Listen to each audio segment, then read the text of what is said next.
Good evening, everyone here in the hall. Good evening, Ajahn. And good evening to our online audience as well. Apologies for starting a few minutes late. Tonight's guided meditation is led by Ajahn Aranavihari. Thank you for your time today, Ajahn. A quick few announcements before we start. If anyone here came to the Kalyana Meter cleaning day yesterday, big thank you to you. The grounds are looking really wonderful.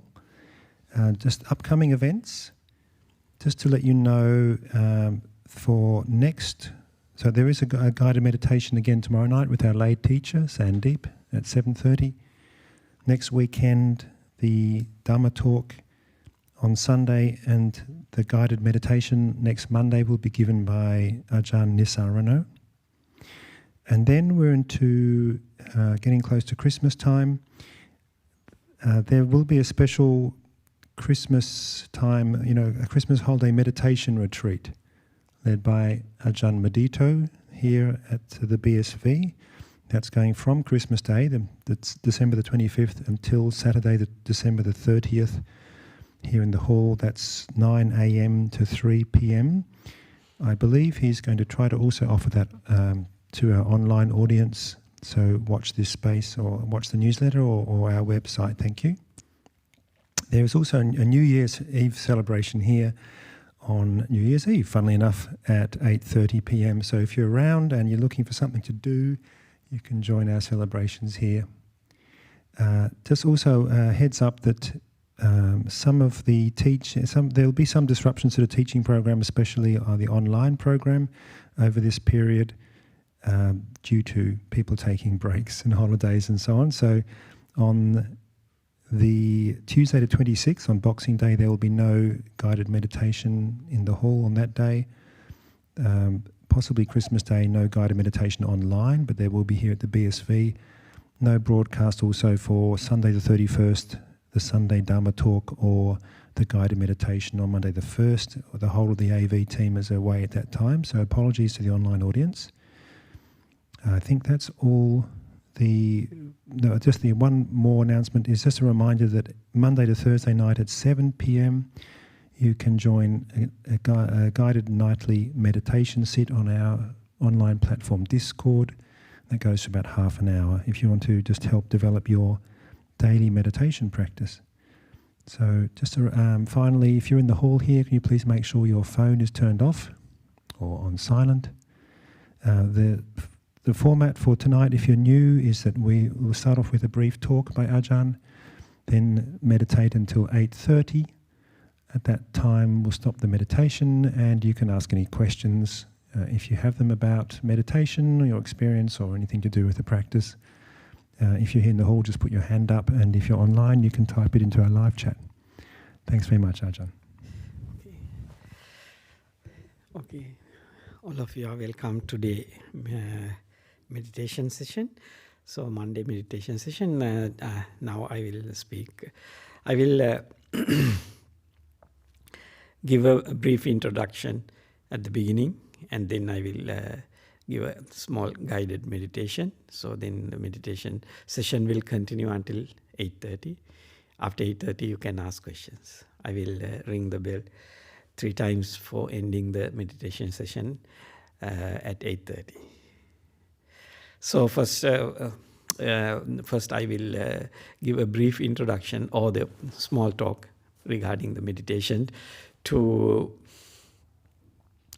arouse the right attention on your body and mind, because it is very important to develop mind to a good meditation, to develop a good meditation and develop the good practice. So, according to Buddha's teachings, this body and mind is a natural phenomena. So therefore, we should be always kind, soft and gentle to our body and mind, and all external world also we have to be kind, soft and gentle. The reason is all run based on causes and conditions at each and every moment.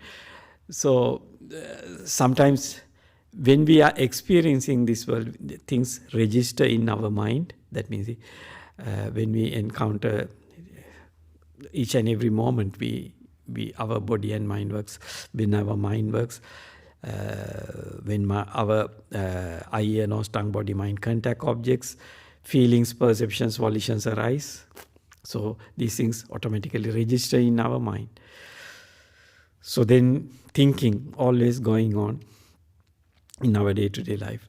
So it makes our mind busy or doing all the time works.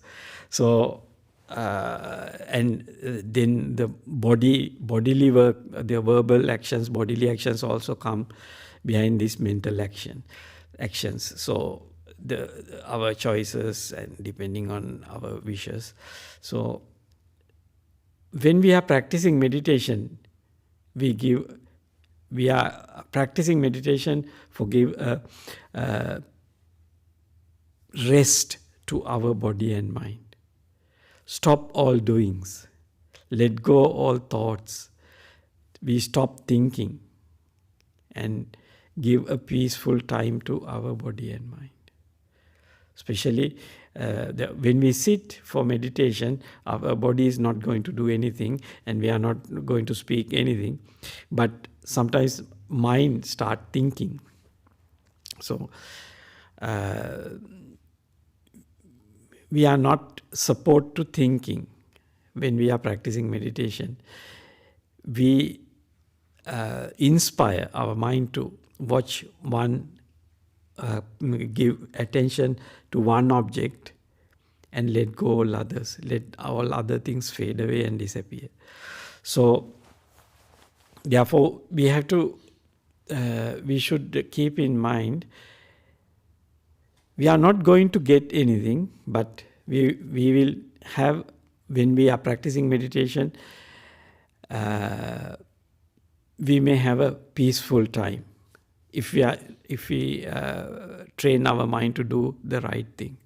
We have a peaceful time, calm and quiet body and mind. So it is the way how we give a rest to body and mind.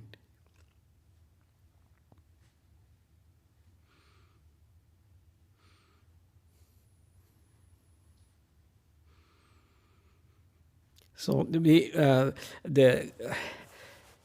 keep the right attention on the body. We are not going to control this body and mind. We are kind always to this body and mind. So we are kind all the external phenomena, the sight, sounds, smells, taste, touches and thoughts come to our mind. We are kind to those things and we let them fade away and disappear. We don't pay attention to those things and we keep our attention on our meditation object. We let all the external phenomena fade away and disappear. We don't pay attention to these things. So that is how we make our mind calm and quiet. Not try to giving orders, but by giving inspiration to keep attention on breath, because breath or whatever meditation object you use, I normally use breath meditation, that's why I talk about breath meditation. So you can pay attention on breath and let all other things fade away and disappear. So then our mind become peaceful and calm,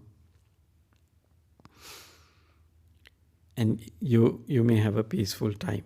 But sometimes the bodily pains can arise. So that's why at the beginning we sit comfortably and adjust our body to have a comfortable posture. But sometimes the pains can come. Sometimes some people's bodies are giving pain all the time. So then you have to be kind to your body and let the things fade away and disappear. Don't pay attention to those things. Pay attention to meditation object. Sometimes your attention automatically go to those things. So always be kind to your mind. Because mind is a natural phenomena. So always, according to Buddhism, so all these phenomena based on delusion. So that's why when the feelings, perceptions, volitions arise, you take as yours. This is I see, I know, I understand. But these things arise within your body and mind based on causes and conditions. When the causes and conditions change, these experiences also change or fade away and disappear. So that's why we create skillful causes and conditions to fade away and disappear all this activity in our mind. These activities arise. The way how we deal with this body and mind. So that's why now when we are practicing meditation, we don't pay attention to sight, sounds, smells, tastes, touches, and thoughts come to our mind. So we turn away from these things and we keep our attention on one object, and we enjoy the peace and tranquility of body and mind. So that is the way we practice meditation. It is very helpful to maintain our bodily health and mental health. This is a good practice we have to cultivate in our day-to-day life. When we have a free time in our day-to-day life, every day, if we practice these things are really helpful to maintain the good health of our body and mind. Okay. So then I will start the guided meditation now. So all of you can sit comfortably and bring your attention to your body.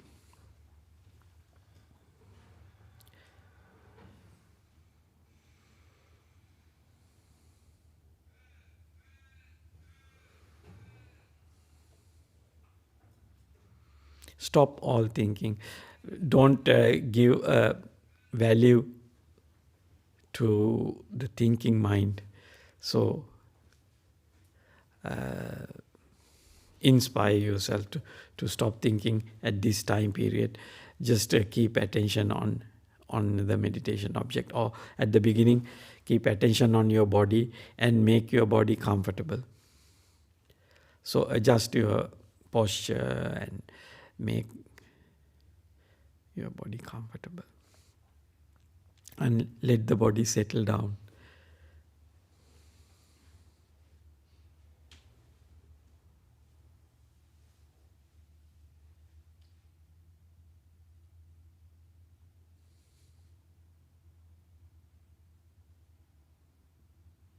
Always be kind to your body and mind.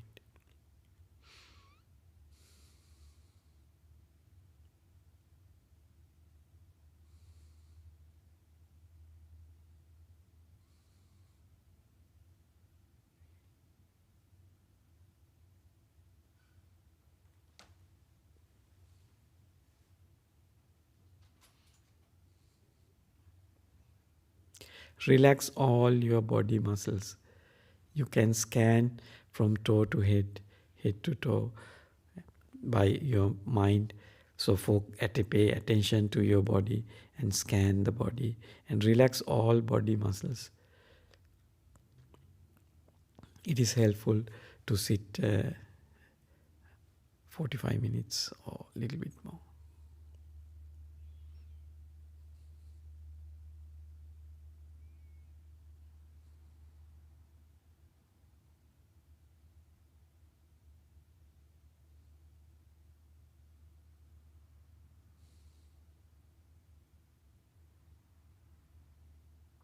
Keep attention on your body and relax all body muscles and adjust your posture to have a comfortable sitting.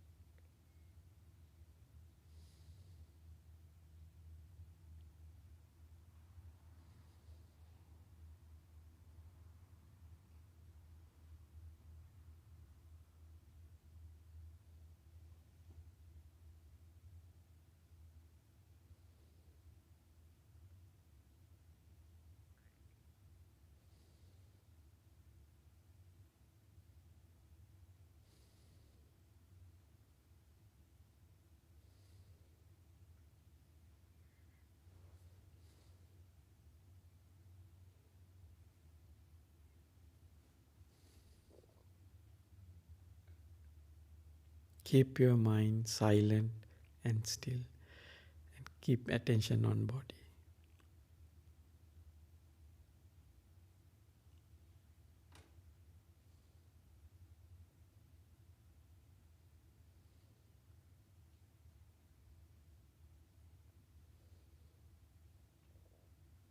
If thoughts come to your mind, don't pay attention to your thoughts. When you understand thoughts are obsessing, so don't worry. Be kind, soft and gentle to your mind. Bring attention to the body and make body comfortable and make body still.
Always be kind to your body and mind.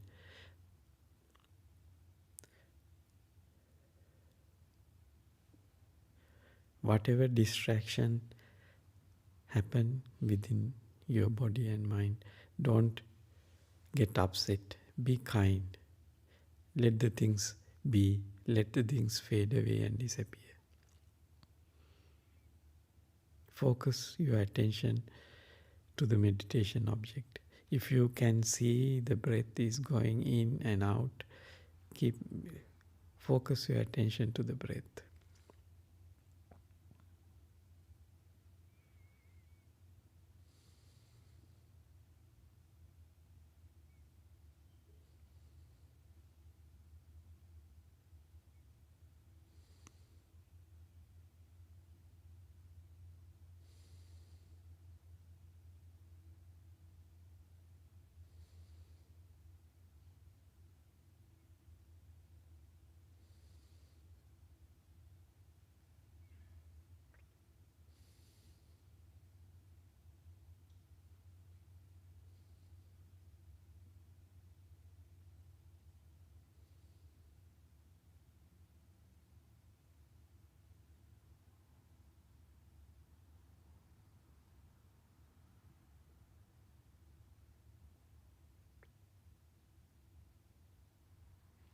Let all the disturbances fade away and disappear. Don't pay attention to disturbances.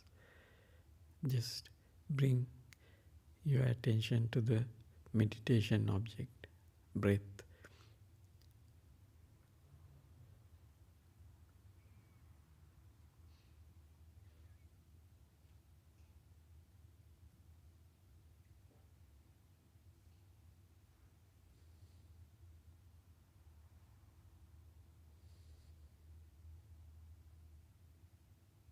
Carefully discern the direction of the breath, whether it is going in or out.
Always be kind to your body and mind, and always be kind to whatever thing you are experiencing now. Let them fade away and disappear. Keep attention on the meditation object.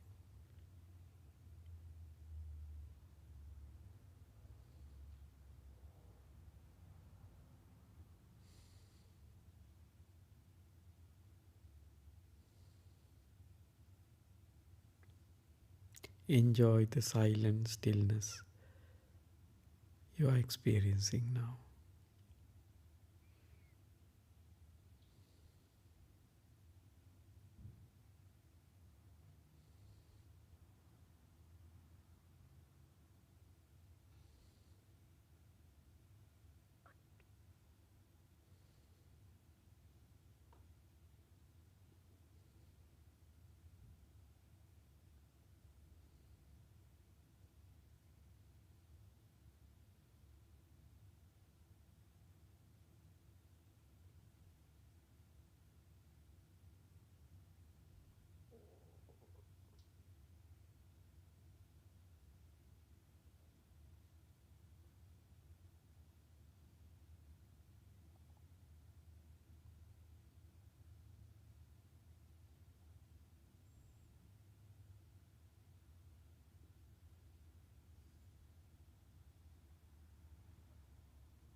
Enjoy the peace and tranquility you are experiencing now. Don't pay attention to the distractions you are experiencing.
how peaceful you are.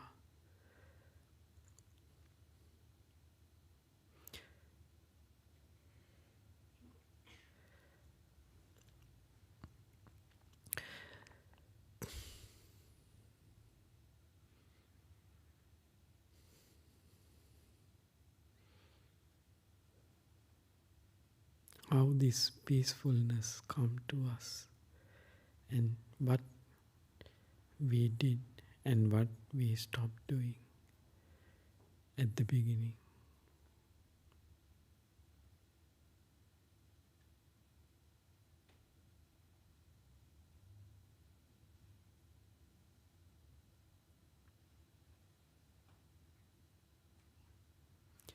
So now I will ring the gong 3 times, then you can come out of the meditation.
Now, if you have any questions, you can ask.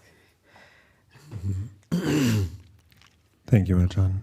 We'll just alternate between any questions in the hall and the online questions. Does anyone here in the hall have a question to start with?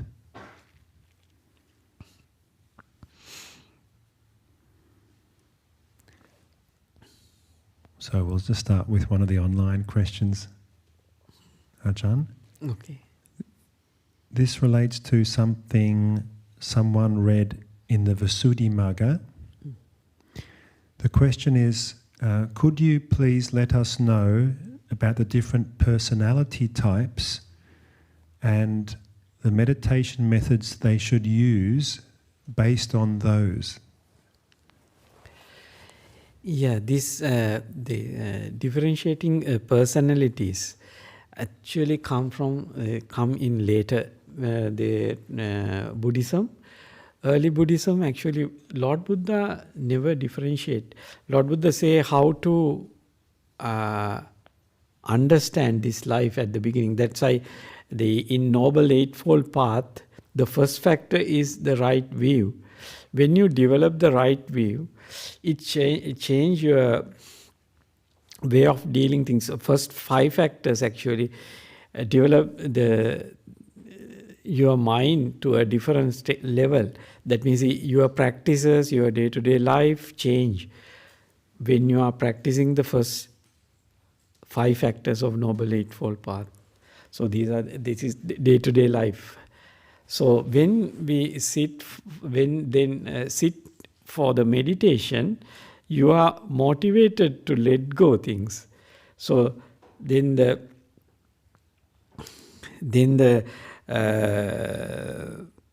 your type of this type person, that type person, Lord Buddha haven't categorized like that.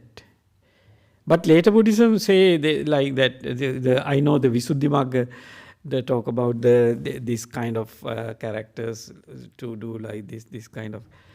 Yeah, because some people, that is correct if they are not practicing the first 2 factors of Noble Eightfold Path. Because when we are practicing the right view, so naturally we practice loving kindness to all living beings. Because when we practice the right view, so we are always kind to our bodies and mind, and we are kind to all other living beings. Then gradually greed, hatred, the hatred and the ill will harming thoughts to other people. So these things you are not promoting within yourself. You know these are wrong. These are come from wrong bases. So your mind inclined to let go these things, cut off these things. And then automatically your verbal actions purify, or your mind inclined to purify your verbal actions. That means if there is a wrong verbal actions are arising within you, so then you want to stop and get rid of these things, because you know these things come from the wrong way of dealing with things. These are unskillful. That attitude come to you. So that's why if you are practicing the Noble Eightfold Path from the beginning, so there is no point of talking about the character types, because you develop a character which fit to the meditation. That's why the importance of the Noble Eightfold Path. You get rid of all unskillful the behaviors or the mentality. When you see this world as when you see this world as impermanent, suffering, and not self. Suffering is a noble truth. That is sometimes people don't want to accept these things, but if you carefully investigate, you can see how this body and mind works, and why suffering always associate with our life. Because when our eye and nose, tongue, body contact objects, the feelings, perceptions arise within us, depending on the state of our mind at that moment. When our state of mind change to different other states or the different moments, our attention may change to different levels. So then the interactions with the sight, sound, smell, taste, touches change to different level, and therefore the forms, feelings, perceptions, volitions arise in our mind change. So then what happened? Every time you have a choice. Every time when we contact the objects, we have feelings and choices. But when the time change, causes and conditions change, these feelings and feelings, perceptions, volitions change. So then sometimes it is not agree to the previous choices. Now choices change to different state, and you are not happy. Whatever thing you buy today, you are not happy with the same thing next day. You think, this is not the best thing. Best thing is something else. Because your feelings, perception change. This is a reality. Then unhappiness is always associated with this conscious process. That's why Lord Buddha say, suffering is a noble truth. It is always associated with this conscious process. So when you know this is an automatic process, and that depends on this uncertainty, impermanence is always associated with this eye, nose, tongue, body, mind, and all sight, sound, smells, taste, touches, and thoughts are impermanent, and therefore all the forms, feelings, perceptions, volitions, and consciousnesses arise within this mind is also impermanent. Therefore leads to suffering, because these things change. Today you choose one thing, tomorrow you don't want it, you want something else.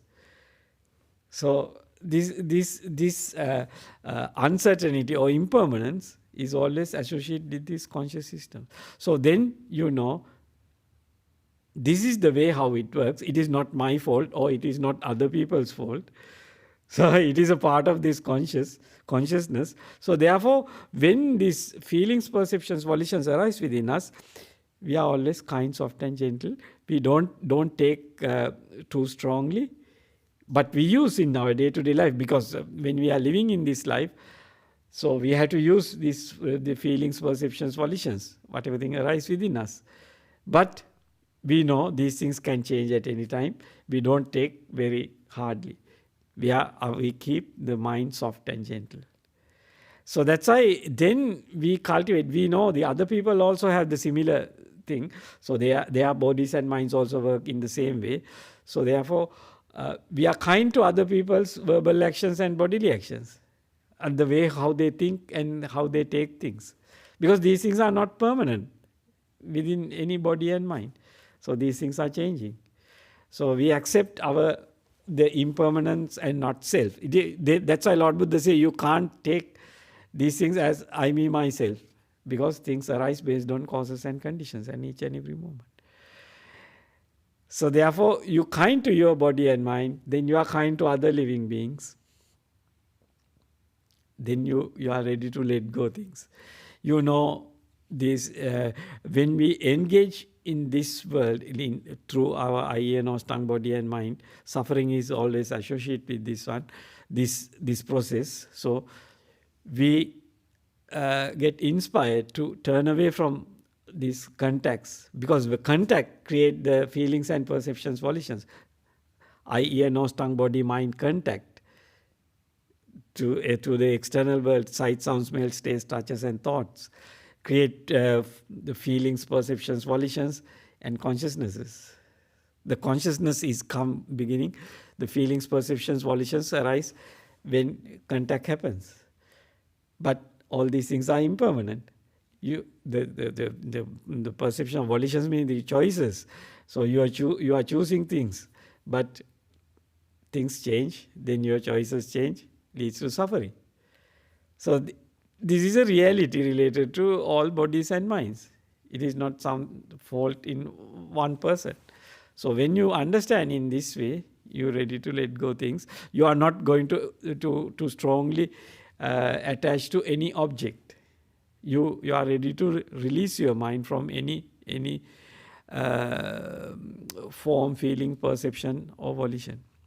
You get rid of these things and you inspire your mind to enjoy the stillness. So that's why then if you develop your attitude to this life in that way, so the categorizing, this person has this kind, this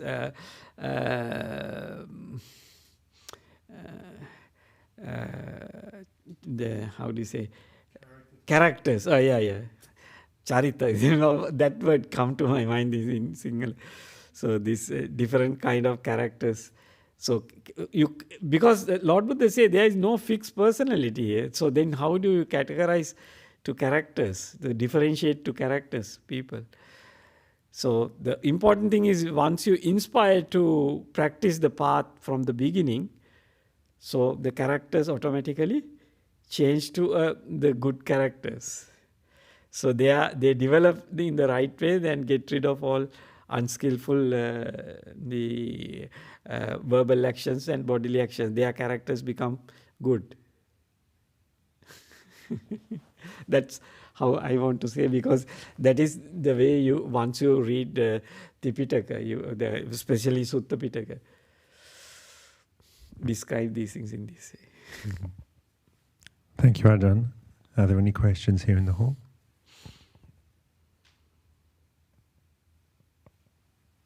Do have just one more online question, Ajahn. Okay. If I feel myself leaning back or slouching a lot during meditation, should I straighten my posture again or just let it be? Yeah, that depends on... When you are practicing meditation, sometimes if you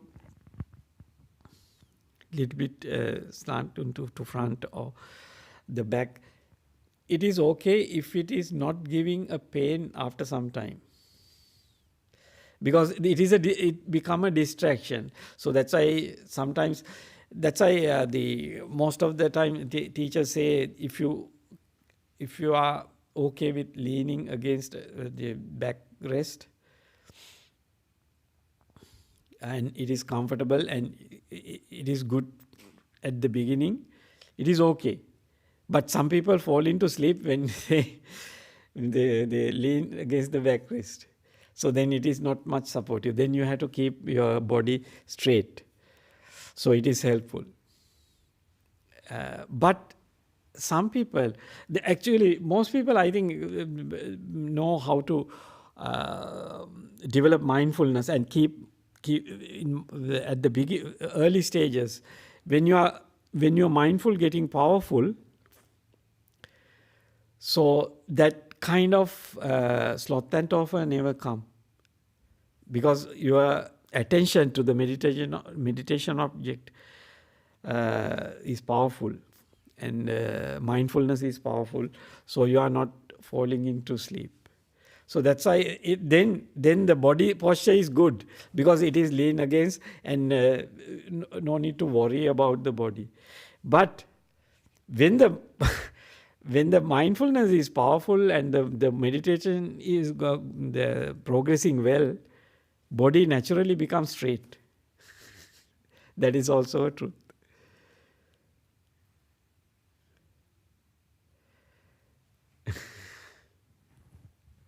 Right, thank you, Ajahn. I think that might be all the questions we have. So we can finish now. A little bit early tonight. Okay. No more questions. No? Okay, good. So now pay respect to Buddha, Dhamma, Sangha and finish.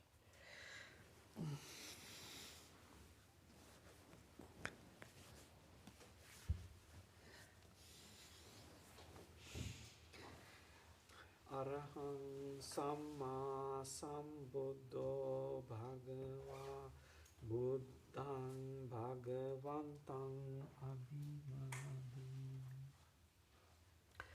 Swakhato Bhagavata Dhammo Dhammang Namassami Supatipanno Bhagavato Savaka Sangho Sangham